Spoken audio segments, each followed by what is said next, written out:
इसमें होता क्या है, देखिए फर्ज करें आपकी ये क्या है, आपकी इंटेस्टाइन है, ठीक है, ये क्या है, इंटेस्टाइन है। अब फर्ज करो कि एक मरीज है और उसको होता है कैंसर। सबसे पहले उसको क्या बनेगा, फर्ज करो ये पोलिप बन गया, ठीक है, ये क्या बन गया, पोलिप बन गया, और ये क्या बन गया, पोलिप बन गया, ऐसे ही है ना।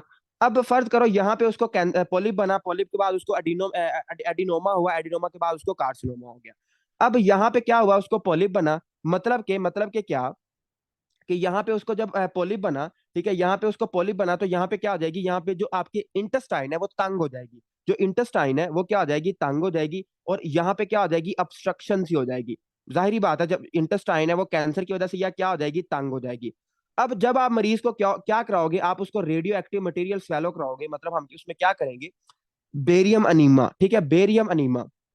जब हम उसकी इंटेस्टाइन में बेरियम डालेंगे, ठीक है, बेरियम अनीमा करेंगे, तो हमें एक बहुत इंपॉर्टेंट साइन मिलता है, और उस साइन को हम कहते हैं apple core lesion. Apple core lesion is seen on barium enema, ठीक है, बेरियम अनीमा। हमने क्या किया, हमने उसको मटेरियल स्वेलो कराया, बेरियम स्वेलो कराया, और हमने जब उसका एक्सरे किया तो हमें फाइंडिंग क्या मिलेगी, एप्पल कोर लीजन। ये यूएसएमएलई का क्यूब बैंक का भी आपका क्वेश्चन है, और इसका भी क्वेश्चन है, ये उसमें एनएलई में भी आया हुआ है। तो इसको आपने अच्छे तरीके से करना है। और जो आपकी एप्पल कोर है, एप्पल देखिए, एप्पल कोर मतलब कि जो एप्पल का दरमियान वाला डंडे वाला हिस्सा होता है उसको हम कहते हैं एप्पल कोर। तो देखिए उसने सारा जो सेब है वो साइडों से खाया हुआ है, और दरमियान में एप्पल कोर है। तो अगर आप थोड़ा सा गौर करें तो आपको ये वाला साइन मिल रहा है, तो इस साइन को हम कहते हैं apple core lesion, apple core lesion कहते हैं। और ये आपने याद रखना है, ठीक है, ये आपने लाजमी तौर पे याद रखना है।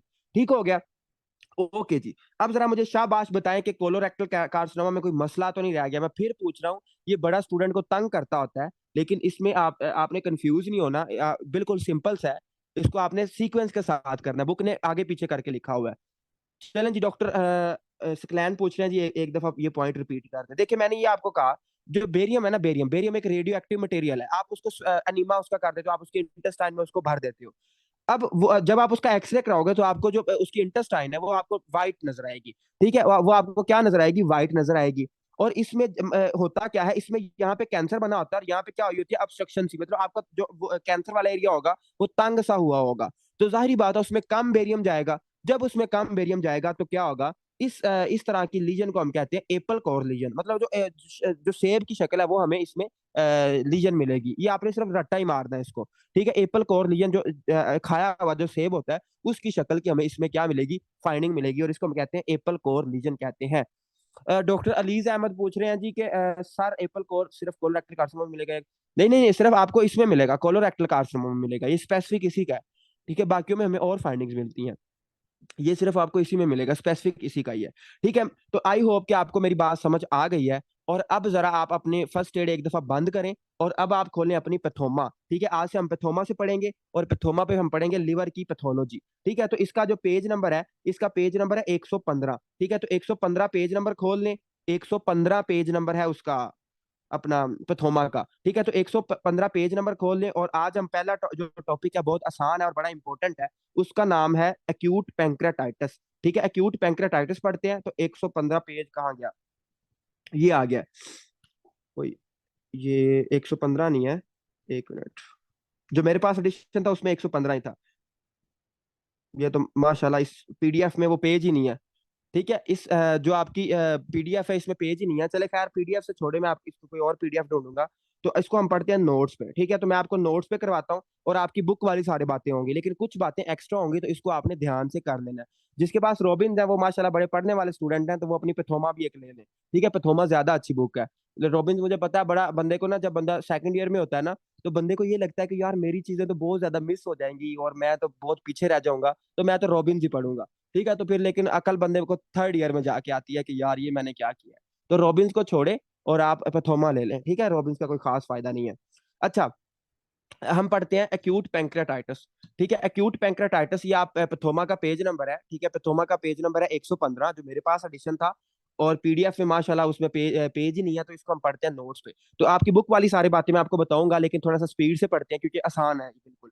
एक्यूट पैंक्रेटाइटिस, ठीक है, बहुत इंपॉर्टेंट टॉपिक है ये, ठीक है। Acute pancreatitis most important topic है इसका। इसमें से क्वेश्चन आने के बहुत ज्यादा चांसेस होते हैं। एक्यूट पैंक्रेटाइटिस का आपको पता ही चल रहा है कि पैंक्रेटाइटिस में क्या है। Pancreatitis is the inflammation of pancreas, ठीक है। जो पैंक्रियाटाइटिस है इसको हम कहते हैं इन्फ्लेमेशन ऑफ पैंक्रियाज। इसकी डेफिनेशन क्या है कि इसमें हो जाएगी इन्फ्लामेशन, ठीक है, इसमें क्या हो जाएगी, इन्फ्लामेशन हो जाएगी, ठीक है, इसमें क्या हो जाएगी, इन्फ्लामेशन हो जाएगी, इन्फ्लामेशन एंड हैमरेज। हेमरेज हम किसको कहते हैं, हेमरेज हम कहते हैं ब्लीडिंग को, ठीक है। तो इसमें पैंक्रियाज की या तो इन्फ्लेमेशन होगी या इसकी क्या होगी, ब्लीडिंग होगी, और इसको हम कहते हैं acute pancreatitis. Inflammation and haemorrhage of pancreas को हम कहते हैं एक्यूट पैंक्रियाटाइटिस कहते हैं। लेकिन इसकी इसमें क्या चीज है, इस होता क्यों है, तो इसकी इसमें होती है ऑटो डाइजेशन। जो पैंक्रियाज के एंजाइम है, जो पैंक्रियाज के एंजाइम है वो खुद को खाना शुरू कर देते हैं। हमने माशाल्लाह पीछे पढ़ा था कि जो पैंक्रियाज है इसके बड़े एंजाइम्स होते हैं, ठीक है, इसके बड़े एंजाइम्स होते हैं। देखिए कुछ बुक्स पे 114 पेज नंबर है, कुछ पे 115 पेज नंबर है, डिफरेंट बुक्स पे डिफरेंट है, तो आप अपने हिसाब से देख लें। अच्छा, ऑटो डाइजेशन हो जाती है इसमें, ऑटो डाइजेशन, ठीक है, auto digestion of auto auto digestion of pancreas. जो पैंक्रियाज के एंजाइम है वो पैंक्रियाज को ही खाना शुरू कर देते हैं। मतलब कि हमने पढ़ा था पैंक्रियाज में क्या होता है, ट्रिप्सिन होता है, अमाइलेज होता है, उसके अलावा आपका लाइपेज होता है। तो ये सारे एंजाइम क्या करते हैं, ये सारे एंजाइम पैंक्रियाज में खाना शुरू कर देते हैं, तो इसकी इन्फ्लेमेशन कॉज कराते हैं। इसको हम कहते हैं एक्यूट पैंक्रियाटाइटिस। और it is auto digestion of pancreatic parenchyma. जो पैंक्रियाज का पैरेन्काइमा होता है, जो पैंक्रियाज के टिश्यूज होते हैं, उनकी ऑटो डाइजेशन स्टार्ट हो जाती है। अच्छा, अब इसकी लिखे है पैथोफिजियोलॉजी, और ये पैथोफिजियोलॉजी आपकी बुक पे नहीं लिखी हुई, लेकिन ये इंपॉर्टेंट है और इसको आपने लाजमी अपनी पैथोमा पे फिट करना है। पैथोमा पे साइड पे जगह जो दी हुई है उसको शाबाश लिखना शुरू करें। इसकी पैथोफिजियोलॉजी कि ये होता कैसे है, ठीक है, पैथोफिजियोलॉजी। तो इसको ध्यान से लिख लें, ये आपकी बीआरएस पे लिखी हुई है लेकिन पैथोमा पे नहीं लिखी हुई, तो इसको ध्यान से आपने लिख लेना है। पैथोफिजियोलॉजी क्या है, इसमें आपका जो पैंक्रियाज का आउटफ्लो है वो ब्लॉक्ड हो जाता है, ठीक है। सबसे पहले क्या होता है, ब्लॉक्ड फ्लो, ठीक है, ब्लॉक्ड फ्लो। जो आपका फ्लो है वो क्या हो जाता है, ब्लॉक्ड। तो ब्लॉक्ड फ्लो ऑफ इंजाइम, ठीक है, इसमें क्या होती है, आपके जो पैंक्रियाज के इंजाइम्स है उनका क्या हो जाता है, ब्लॉक्ड फ्लो, ठीक है, इंजाइम्स का क्या हो जाता है, ब्लॉक्ड फ्लो। इंजाइम सही तरह आपके बाहर नहीं निकल पाते, while synthesis is going on, while synthesis is going on. मतलब कि आपके जो पैंक्रियाज में एंजाइम बन रहे थे लेकिन वो बाहर नहीं निकल पा रहे, कोई ऑब्स्ट्रक्शन आ गई है, तो उससे होगा क्या, while synthesis in is on going, ठीक है, on going, okay, on going. उसके बाद होता क्या है कि ये जो आपके एंजाइम है, अब जाहिर बात है वो बाहर तो निकल नहीं पा रहे, वो आपके पैंक्रियाज के अंदर ही कैद हो गए हैं, तो उनकी क्या हो जाएगी, उनकी हो जाएगी ऑटो एक्टिवेशन, उनकी क्या हो जाएगी, ऑटो एक्टिवेशन। अब आपको पता है कि जो आपके पैंक्रियाटिक एंजाइम है, जो आपके पैंक्रियाटिक एंजाइम है, इनमें एक एंजाइम होता है जिसको हम कहते हैं ट्रिप्सिन कहते हैं, जिसको हम क्या कहते हैं, ट्रिप्सिन, जो उसकी एक्टिव फॉर्म है, और उसकी इनएक्टिवेटेड फॉर्म को हम क्या कहते हैं, ट्रिप्सिनोजन, उसको हम क्या कहते हैं, ट्रिप्सिनोजन कहते हैं। अब जब बहुत ज्यादा ट्रिप्सिनोजन आपके पैंक्रियाज में एक्यूमुलेट होता है ना, तो होता क्या है, जो आपका ट्रिप्सिनोजिन है ये कन्वर्ट हो जाता है किस में, ट्रिप्सिन में, पैंक्रियाज के अंदर ही एक्टिवेट हो जाता है।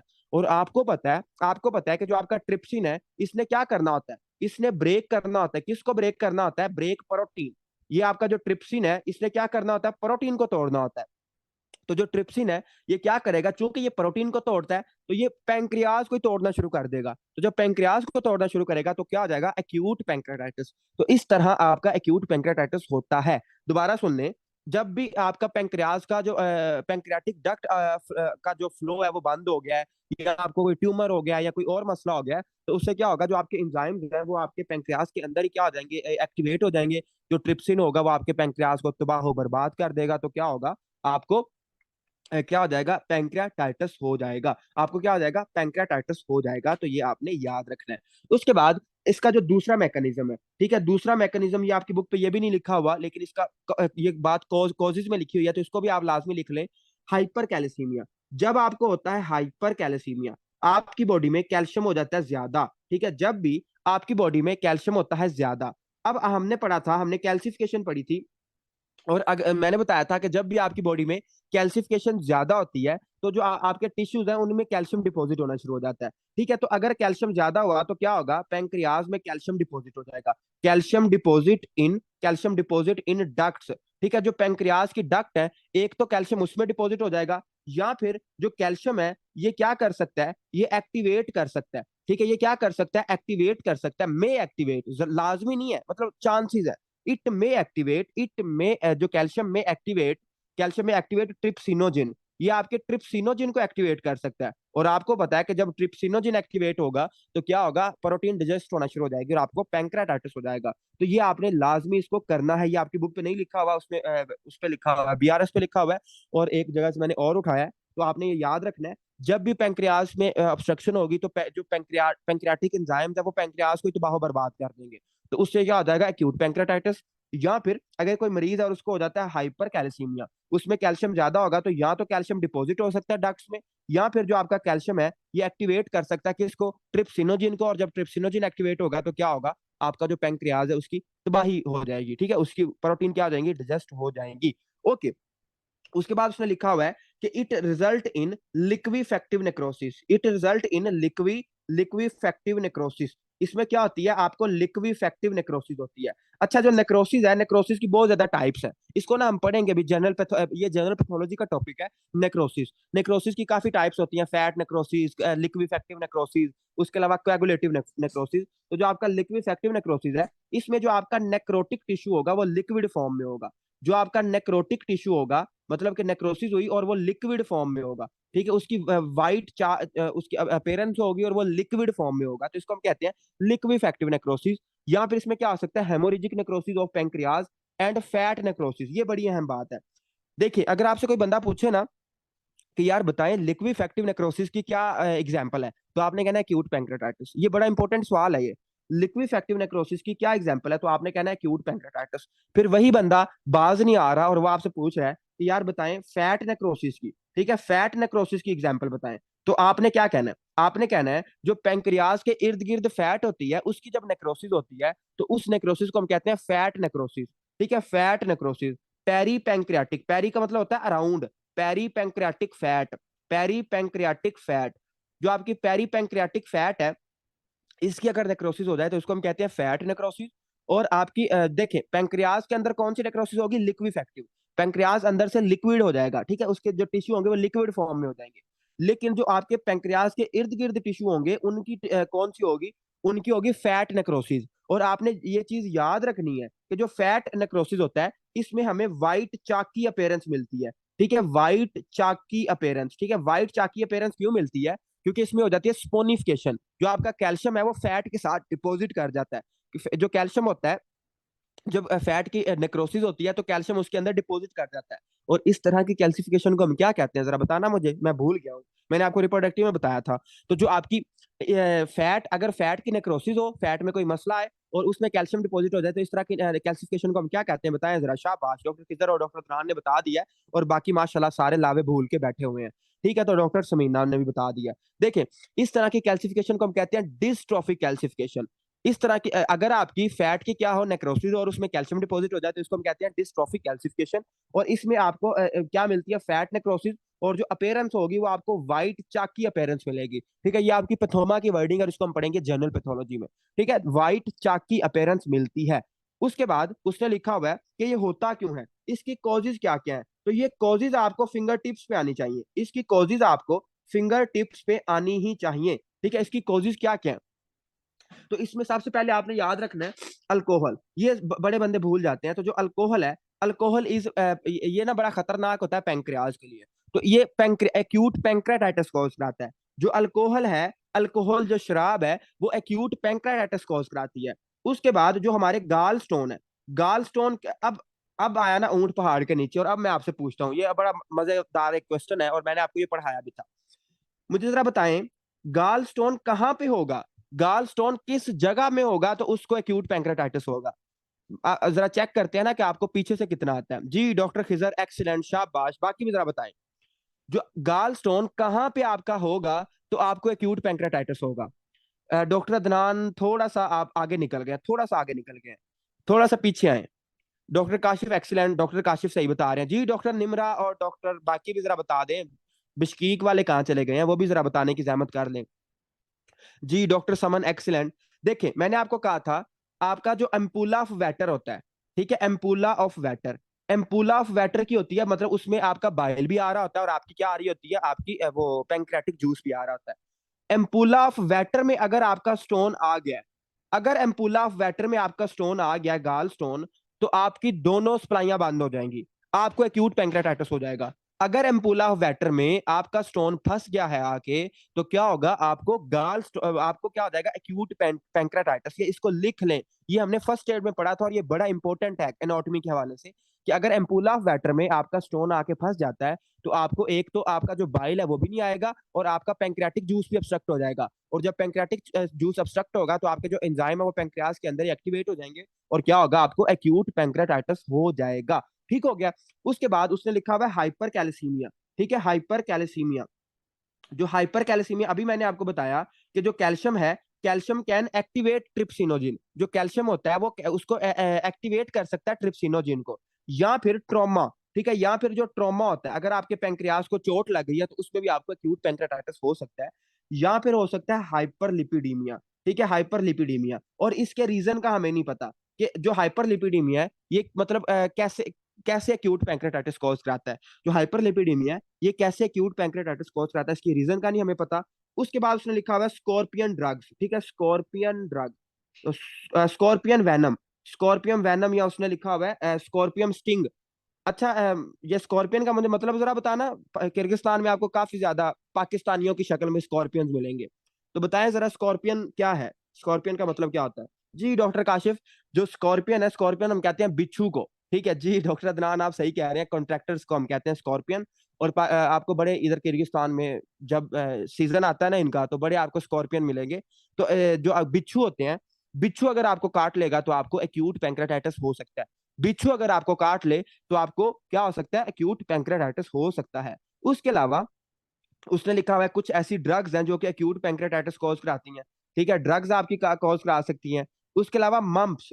ठीक है, मम्प्स, अच्छा मम्प्स के बारे में हमने पढ़ा था। मम्प्स हम किसको कहते हैं, मम्प्स हम कहते हैं कान पेड़ों को। ठीक है, मम्प्स हम किसको कहते हैं, कान पेड़ों को। तो पहले मुझे, चले हम ज्यादा इसकी डिटेल में नहीं बात करते, मुझे ये बताएं, मम्प्स में एक तो हमें पता चल गया कि इसमें एक्यूट पैंक्रेटाइटिस हो सकता है, एक्यूट पैंक्रेटाइटिस हो सकता है। अगर मम्प्स का मरीज मेल है, अगर मम्प्स का मरीज मेल है, तो उसमें और क्या कॉम्प्लिकेशन आ सकती है। जी डॉक्टर खिजर और डॉक्टर दयान, एज ऑलवेज शाबाश। देखिए, जो मम्प्स है, मम्प्स क्या है, मम्प्स में मम्प्स क्या कॉज करा सकती है, ऑर्काइटिस। ऑर्काइटिस हम किसको कहते हैं, इन्फ्लेमेशन ऑफ टेस्टिस को। तो अगर मेल है और उसमें कन पेड़े हो जाते हैं, तो उसकी एक कॉम्प्लिकेशन ये होती है कि वो ऑर्काइटिस कॉज कराती है। और जो मेल है वो इनफर्टाइल भी हो सकता है। जो मेल है वो क्या हो सकता है, इनफर्टाइल भी हो सकता है। ठीक है, इनफर्टाइल भी हो सकता है। हमने पैंक्रेटिज्म में पढ़ा था कि उसमें पैंक्रेटाइटिस होता है, वो कैसे होता है, जो देखें, जो पैंक्रेटाइटिक डिवीजन है उसमें आपकी ऑब्स्ट्रक्शन होगी ना, आपका जो वो एंजाइम्स होंगे वो बाहर नहीं निकल पाएंगे, वो उधर ही मेन पैंक्रेटिक डक्ट में ही रहेंगे। तो उसमें क्या होगा, आपको एक्यूट पैंक्रेटाइटिस हो जाएगा। अच्छा, मम्स भी हो गया। उसके अलावा आपका और क्या है, और उसने लिखा हुआ है rupture of posterior duodenal ulcer.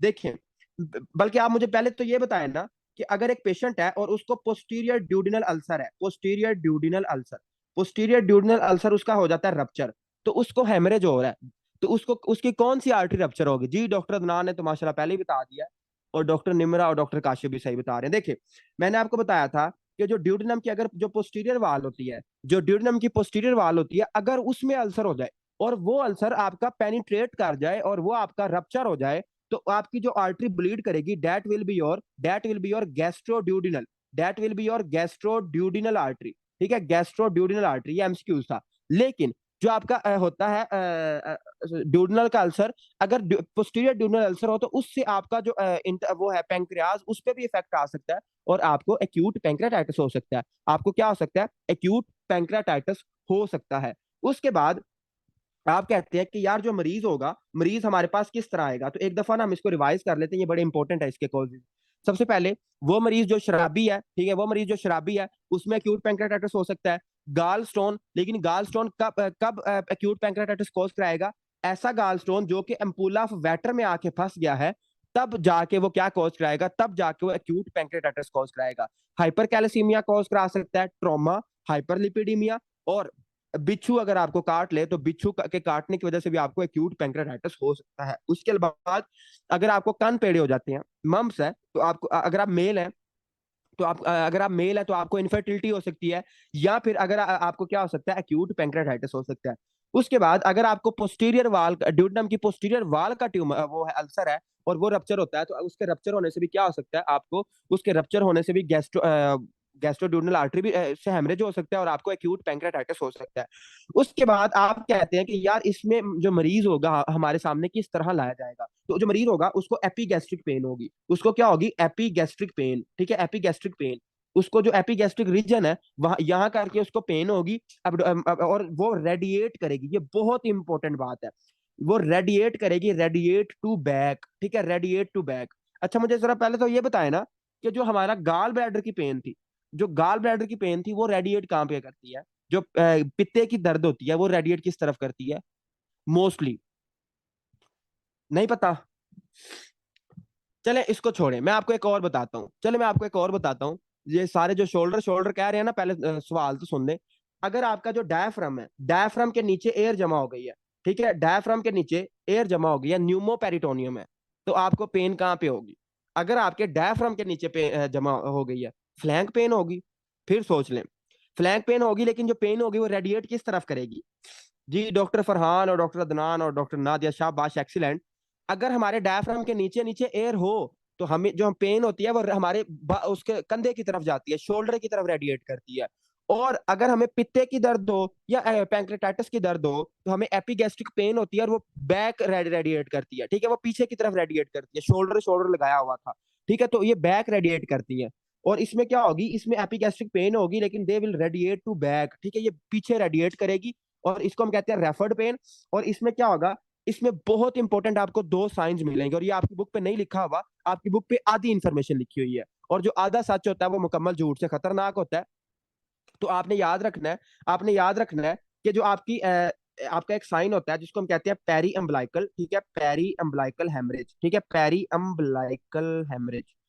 Peri umbilical haemorrhage हम किसको कहते हैं, कि जो आपकी नाफ होगी ना, जो मरीज होगा उसकी नाफ के इर्द गिर्द आपको हेमरेज मिलेगा, उसके इर्द गिर्द आपको ब्लड एक्यूमुलेट मिलेगा। और इस साइन को हम क्या कहते हैं, इस साइन को अपनी बुक पे लिख ले, आपकी बुक पे ये लिखा हुआ है लेकिन आपकी बुक पे इस साइन का नाम नहीं लिखा हुआ, इस साइन को हम बहुत ज्यादा क्लिनिक में देखते होते हैं। और इस साइन को हम कहते हैं कूलन साइन, इस साइन को हम क्या कहते हैं, कूलन साइन कहते हैं, इस साइन को हम क्या कहते हैं, कूलन साइन कहते हैं। उसके बाद आपका जो दूसरा है दैट इज योर, एक तो हो गया कि आपकी जो नाफ होगी, नाफ के इर्द गिर्द आपको बहुत ज्यादा ब्लड मिलेगा, हेमरेज मिलेगा। दूसरे नंबर पे आपका जो फ्लैंक रीजन होता है, ठीक है, जो आपका फ्लैंक रीजन है, जो आपका वो है कमर के नीचे वाला हिस्सा, फ्लैंक रीजन, फ्लैंक हेमरेज होगा, ठीक है, फ्लैंक रीजन में भी आपको क्या मिलेगा, हेमरेज मिलेगा, फ्लैंक रीजन में भी आपको क्या मिलेगा, हेमरेज मिलेगा, ब्लड मिलेगा। और इस साइन को हम क्या कहते हैं, इस साइन को हम कहते हैं जी ग्रे टर्न साइन, ठीक है, इस साइन को हम क्या कहते हैं, ग्रे टर्न साइन। तो इनके नाम नहीं लिखे हुए और इसको आप काइंडली लिख लो, ये पूछ लेते होते हैं उसमें, यूएसएमएलई में पूछ लेते होते हैं कि जो आपका फ्लैंक हेमरेज है, फ्लैंक हेमरेज के वाले साइन को हम क्या कहते हैं,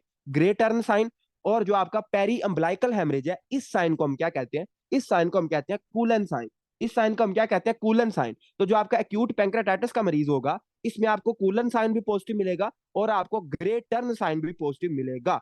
और अब आप कहते हैं कि यार इसका हम डायग्नोज कैसे बनाएंगे, हमें कैसे पता चलेगा कि जो मरीज है उसको वो है एक्यूट पैंक्रेटाइटिस है। तो मैंने आपको आपको पहले भी कहा था कि हम फर्स्ट एड और हम पैथोमा को मिला के पढ़ेंगे। तो अब हम जरा फर्स्ट एड की बात कर लेते हैं कि जो आपकी प्यारी सी फर्स्ट एड है उसने क्या आपको बताने की कोशिश की है। तो आप डायग्नोज कैसे बनाओगे, ये आपकी फर्स्ट एड की लाइन है। डायग्नोज बनाने के लिए आपको दो मतलब टोटल तीन अभी मैं बातें लिखूंगा, ठीक है, टोटल तीन बातें हैं और दो का प्रेजेंट होना लाजमी है, ठीक है, दो दो इनमें से जो मैं अभी सिम्टम लिखूंगा, इन सिम्टम में से दो चीजों का होना लाजमी है।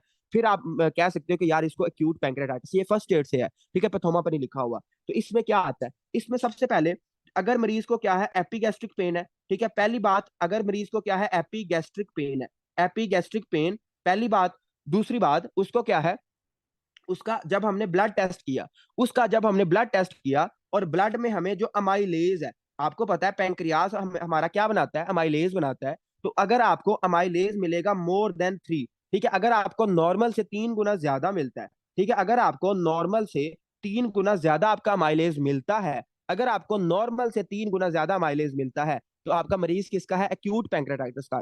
अगर आपको नॉर्मल से 3 गुना ज्यादा मिलता है। उसके बाद अब नॉर्मल पैंक्रियाटिक इमेजिंग, तीसरा क्या है, अब नॉर्मल, अब नॉर्मल पैंक्रियाटिक इमेजिंग, कि आपने पैंक्रियाज का एक्सरे कराया, सीटी स्कैन वगैरह कराया तो वो आपको मिलता है अब नॉर्मल। तो अब नॉर्मल पैंक्रियाटिक इमेजिंग, आपने उसका सीटी या जो भी करवाया तो वो आपको मिलता है अब नॉर्मल। इन तीन बातों में से, इन तीन बातों में से अगर दो प्रेजेंट है, अगर आपकी दो बातें क्या है, प्रेजेंट है, अगर आपकी दो बातें प्रेजेंट है तो आपका मरीज जो है that is your acute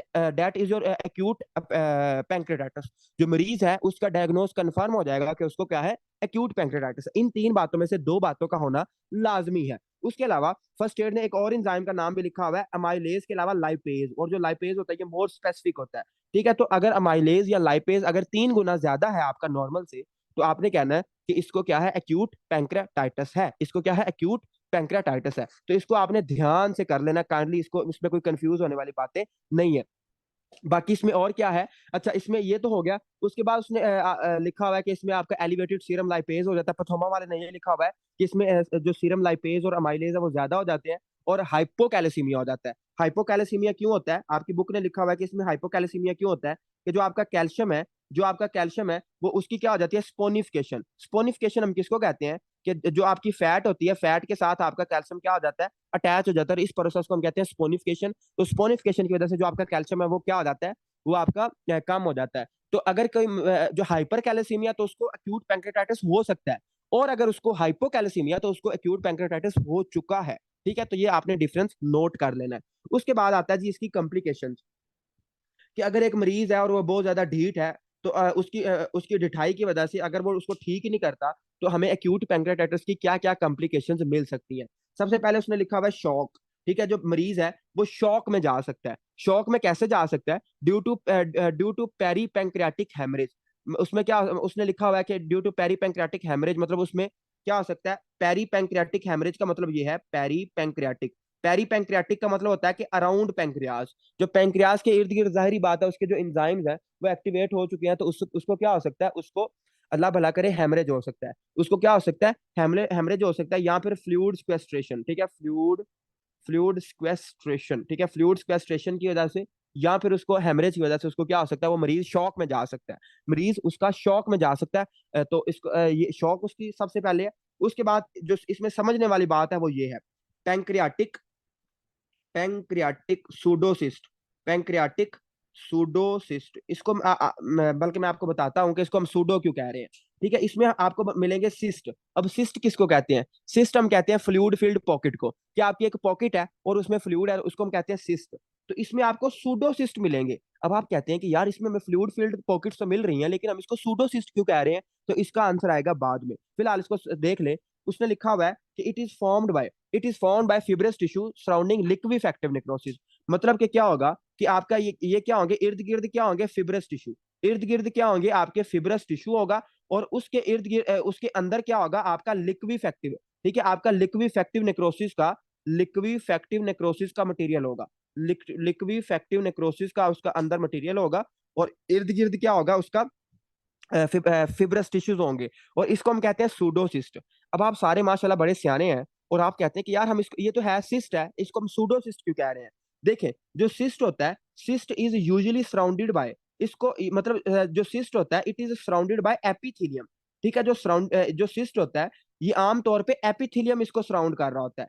epithelium इसको सराउंड कर रहा होता है। लेकिन हमारे केस में कौन सराउंड कर रहा है, हमारा फिब्रस टिश्यू सराउंड कर रहा है। तो इस तरह के सिस्ट को हम क्या कहेंगे, इस तरह को सिस्ट को हम कहेंगे फाल सिस्ट, मतलब कि सूडो सिस्ट। ठीक है, आमतौर पे जो सिस्ट होता है उसको सराउंड कौन कर रहा होता है, एपिथेलियम। आमतौर पे जो सिस्ट होता है उसको सराउंड कौन कर रहा होता है, एपिथेलियम। लेकिन यहाँ पे जो आपका कौन सराउंड कर रहा है, that is your fibrous tissue. मतलब कि आपका यहाँ पे एपिथेलियम नहीं है, आपका फिब्रस टिश्यू है। इस वजह से हम इसको कहते हैं सूडोसिस्ट। इस तरह से हम इस वजह से हम इसको क्या कहते हैं, सूडोसिस्ट कहते हैं। बाकी उसने लिखा हुआ है कि it is present as abdominal mass. मतलब कि जो मरीज होगा उसके एब्डोमिन में आपको मैस मिल सकता है। ठीक है, एब्डोमिनल मैस इसकी प्रेजेंटेशन होगी, एब्डोमिनल मैस। और इसके साथ साथ elevated elevated serum amylase. Elevated serum amylase, जब आप उसका ब्लड टेस्ट करोगे तो ब्लड में उसके अमाइलेज आपको ज्यादा मिलेगा। ठीक है, ब्लड में उसको अमाइलेज क्या मिलेगा, ज्यादा मिलेगा। और उसमें अब्डोमिनल मैस ज्यादा मिलेगा। और उसने लिखा हुआ है कि अगर ये रप्चर कर जाए, जो आपका पैंक्रियाज है वो रप्चर भी कर सकता है। ठीक है, तो अगर जो पैंक्रियाज है अगर वो रप्चर कर जाए, ठीक है, अगर पैंक्रियाज क्या कर जाए, रप्चर कर जाए, तो release of enzyme into abdominal cavity. जो पैंक्रियाज वाले एंजाइम थे वो किस में चले गए हैं, आपकी अब्डोमिनल कैविटी में चले गए हैं। और आपको पता है कि जहां से वो गुजरेंगे वो तबाही फेर देंगे। तो जो आपके इंजाइम्स हैं वो कहाँ चले गए हैं, enzymes into abdominal cavity. Enzymes into abdominal cavity. ठीक है, एब्डोमिनल कैविटी में चले जाएंगे। और उससे फिर क्या होगा, आपको काफी ज्यादा मसाइल का सामना करना पड़ेगा। उसके बाद उसने लिखा हुआ है पेंक्रियाटिक अब्सेस भी मिल सकता है इसमें हमें। अब्सेस हम किसको कहते हैं? अगर अगर फ्लूइड की एक पॉकेट है तो उसको हम सिस्ट कहते हैं, और अगर एक पस की, अगर एक रेशे से भरी हुई पॉकेट है तो उसको हम कहते हैं अब्सेस। तो पेंक्रियाटिक अब्सेस भी हमें इसमें मिल सकता है। पेंक्रियाज में क्या हो जाएगा, एक अब्सेस फॉर्मेशन हो जाएगी। पेंक्रियाज में क्या हो जाएगी, अब्सेस फॉर्मेशन हो जाएगी। मतलब कि ये क्यों होता है, पेंक्रियाटिक अब्सेस हमें मिलता है ई कोलाई की वजह से, कि अगर एक पेशेंट और उसको एक्यूट पेंक्रियाटाइटिस होता है और उसका ई कोलाई का इन्फेक्शन होता है, तो आपको क्या मिलेगा, पेंक्रियाटिक अब्सेस मिलेगा। जो इसकी प्रेजेंटेशन होगी वो अब्डोमिनल मैस होगी, हाई फीवर होगा। ठीक है, इसकी प्रेजेंटेशन क्या होगी, आपको हाई फीवर, हाई फीवर, बहुत ज्यादा बुखार होगा। उसके बाद क्या होगा, अब्डोमिनल मैस होगा। ठीक है, अब्डोमिनल मैस होगा। और उसको क्या होगा, परसिस्टेंटली परसिस्टेंटली उसको क्या होगा, एलिवेटेड अमाइलेज होगा। और उसके बाद हमने माशाल्लाह उसमें रेस्पिरेटरी में भी पढ़ा था, और इसमें भी हम पढ़ रहे हैं कि जो अगर आप एक्यूट पैंक्रेटाइटिस को ठीक नहीं करोगे तो आपको हो जाएगा डीआईसी। अब ये डीआईसी क्या होता है, इसकी हम बाद में बात करते हैं। DIC and ARDS. एआरडीएस किसको कहते हैं? और मुझे पहले ये मैंने आपको रेस्पिरेटरी सिस्टम में पढ़ाया भी था। एआरडीएस हम कहते हैं एक्यूट रेस्पिरेटरी डिस्ट्रेस सिंड्रोम। कोई मुझे लावा बता सकता है कि जो एक्यूट पैंक्रियाटाइटिस है इसमें एआरडीएस कैसे हो रहा है? मतलब मसला पैंक्रियाज में है, और आपका जो सिम्टम कहाँ पे आ रही है, आपकी लंग्स में आ रही है, तो इसकी वजह क्या है? जी डॉक्टर काशिफ, ये डॉक्टर काशिफ ने मुझसे क्वेश्चन भी किया था उसमें रेस्पिरेटरी सिस्टम में। मैंने आप इनको ये बताया था कि जो जब एक्यूट पैंक्रियाटाइटिस होता है ना, तो जो पैंक्रियाटिक एंजाइम्स होते हैं वो ब्लड में आ जाते हैं। ठीक है, वो ब्लड में आ जाते हैं, और ब्लड में जब वो लंग्स पे पहुंचते हैं तो लंग्स की मेम्ब्रेन को खराब कर देते हैं। जो लंग्स की मेम्ब्रेन होती है वो खराब हो जाती है, और मरीज को क्या हो जाता है, एक्यूट रेस्पिरेटरी डिस्ट्रेस हो जाता है।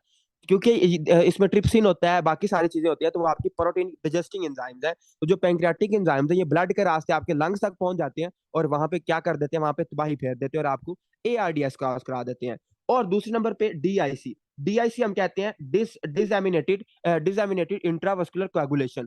इसमें आपने इसको हम हिमाटोलॉजी में वैसे पढ़ेंगे, लेकिन इसका आपने कॉन्सेप्ट ये याद रखना है कि डीआईसी में ना आपकी पूरी बॉडी में डिफरेंट जगह पे आपके जो कोagulation पाथवेज है ये एक्टिवेट हो जाते हैं। आपकी डिफरेंट जगह पे बॉडी में कोagulation होना शुरू हो जाती है, और इसको हम कहते हैं डिसएमिनेटेड इंट्रावस्कुलर कोagulation। डिसएमिनेटेड इंट्रावस्कुलर कोagulation। और जो आपका एमनियोटिक फ्लूइड होता है, हमने इसमें रिप्रोडक्टिव सिस्टम में पढ़ा भी था कि अगर जब नॉर्मल डिलीवरी होती है तो जो एमनियोटिक फ्लूइड है अगर वो हमारी उसमें चला जाए, फीमेल की बॉडी में चला जाए, तो वो डीआईसी कॉज करा सकता है। ठीक है, वो क्या कॉज करा सकता है, डीआईसी कॉज करा सकता है, और उसको फिर शॉर्टनेस ऑफ ब्रेथ होगी। मैंने आपको बताया था ना कि यार अगर एक मरीज है और उसकी अभी अभी डिलीवरी हुई है, और उसके बाद अगर उसको सांस नहीं आ रहा, तो आपने उसमें डीआईसी रूल आउट करना है। उसमें डीआईसी के चांसेस बहुत ज्यादा होते हैं, क्योंकि जब नॉर्मल डिलीवरी होती है ना, तो जो अमनियोटिक फ्लूइड है हमारा, जो हमारा कह रहा हूँ, जो उसका प्लेसेंटा का अमनियोटिक फ्लूइड है, अगर वो ब्लड में चला जाए तो वो फिर डीआईसी कॉज कराता है। इसको हमने रिप्रोडक्टिव में बड़ी डिटेल में पढ़ा था।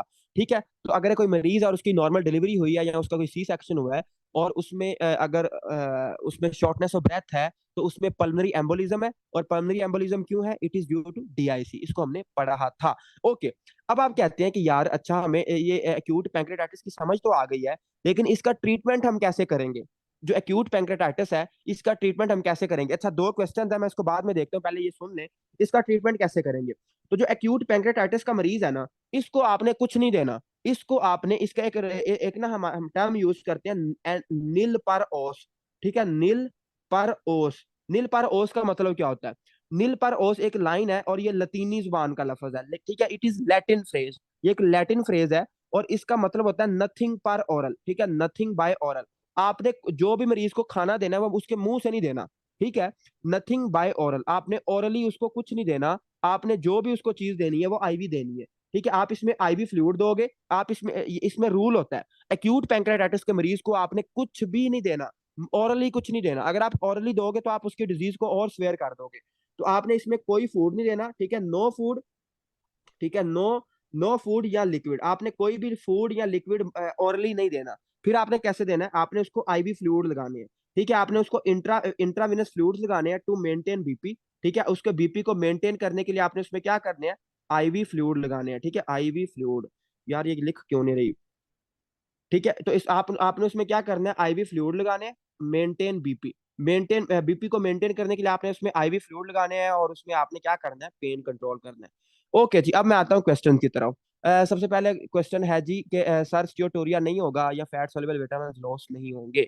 देखिए इसमें जो इसमें क्या होगा, अगर एक्यूट पैंक्रेटाइटिस है तो इसमें स्टियोटोरिया भी होगा, और आपके जो फैट सोल्युबल विटामिन है वो भी लॉस होंगे, क्योंकि जो आपका पैंक्रियाज है, पैंक्रियाज ने आपके उसको डिजेस्ट करवाना था ना, मतलब उसको फैट को डिजेस्ट करवाना था, तो फैट डिजेस्ट ही नहीं हो रहे, तो आपको स्टियोटोरिया होगा, आपकी फीसिस में सारे फैट जाया हो जाएंगे, और जो आपके फैट सोल्युबल विटामिन है इनकी भी कमी हो जाएगी। ठीक हो गया।